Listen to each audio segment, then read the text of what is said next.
যেগুলো বিগত এক যুগেরও বেশি সময় ধরে সংস্কার বা নতুন করে করা প্রয়োজন ছিল, কিন্তু কোনো কাজ হয়নি। হয়েছিল? হয়নি। কারণ ওই যে বললাম, ভোটের অধিকার ছিল না। যদি ভোটের অধিকার থাকতো তাহলে জনগণের সমস্যার সমাধান হতো। যেহেতু ভোটের অধিকার ছিল না, যেহেতু দেশে নিশিরাতের নির্বাচন অনুষ্ঠিত হয়েছিল, তথাকথিত নির্বাচন, যেহেতু দেশে আমির আমির নির্বাচন অনুষ্ঠিত হয়েছিল, সেখানে সত্যিকারের জনগণের প্রতিনিধি ছিল না। তাই দেশের যুবক সমাজের জন্য কর্মসংস্থানের ব্যবস্থা তৈরি করা হয় নাই। তাই এলাকার মা বোনদের সমস্যার নিরাপত্তা নিশ্চিত করা হয় নাই। তাই শিক্ষা ব্যবস্থাগুলোতে সঠিকভাবে শিক্ষক প্রেরণ করা হয় নাই। তাই উপজেলা হাসপাতালে বলুন অথবা ডিস্ট্রিক্ট হাসপাতালে বলুন না কেন, সেখানেও সঠিকভাবে ওষুধপত্র, ডাক্তার সরবরাহ করা হয় নাই। প্রিয় ভাই বোনেরা, বাংলাদেশের মানুষ কি চায়? বাংলাদেশের মানুষ চায়, একজন অভিভাবক হিসাবে একজন অভিভাবক চায় তার সন্তান যাতে সুশিক্ষা বা সঠিকভাবে শিক্ষা পায়, তাই তো নাকি? একজন অভিভাবক চায় তার সন্তান সেই শিক্ষা পাক যেই শিক্ষার পরে, যেই শিক্ষা শেষ হলে পরে সন্তান কর্মসংস্থানের ব্যবস্থা করতে পারবে, বেকার থাকবে না। প্রিয় ভাই বোনেরা, তরুণরা, যুবকরা কি চায়? তারা চায় কর্মসংস্থানের ব্যবস্থা। দেশে মিল ফ্যাক্টরি হবে, ব্যবসা বাণিজ্য হবে, যাতে করে তারা সুন্দরভাবে নিরাপদে ব্যবসা বাণিজ্য বা চাকরি বাকরি করতে পারবে।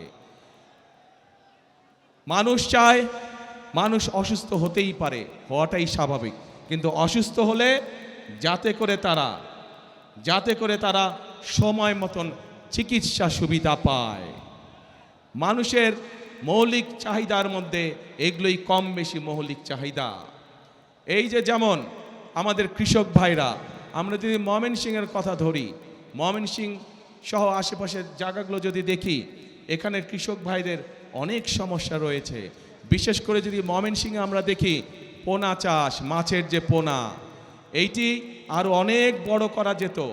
এইটি এখন দেশের বিভিন্ন জায়গায় এই মাছের পোনা সরবরাহ করা হয়, কিন্তু আমাদের পরিকল্পনার মধ্যে রয়েছে কি করে এই মাছের পোনার বিষয়টিকে শুধু দেশের মধ্যে সীমাবদ্ধ না রেখে বিদেশেও কিভাবে রফতানি করা যায়, সেই পরিকল্পনা আমাদের রয়েছে,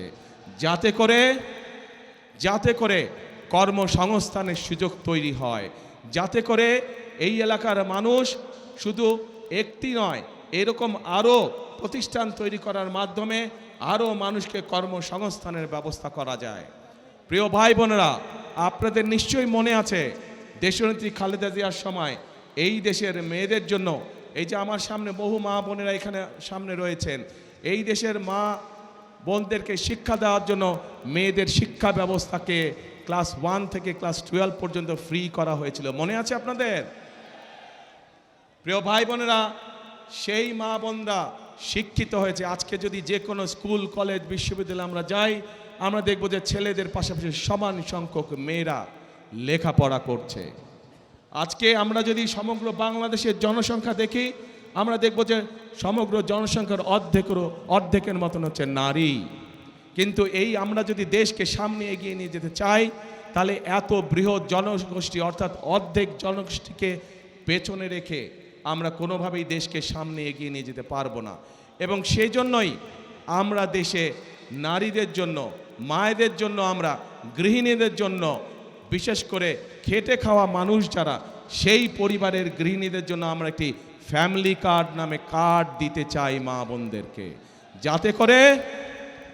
যাতে করে এই ফ্যামিলি কার্ডের সুবিধা প্রত্যেকটি মানুষের, প্রত্যেকটি পরিবারের কাছে অল্প হলেও প্রত্যেকটি পরিবারের কাছে পৌঁছতে পারে, এবং যাতে করে তারা প্রতি মাসে কিছুটা হলেও স্বাচ্ছন্দ্যে কয়েকটি দিন অতিবাহিত করতে পারেন, একটু হলেও যাতে করে তাদের সহযোগিতা হয়।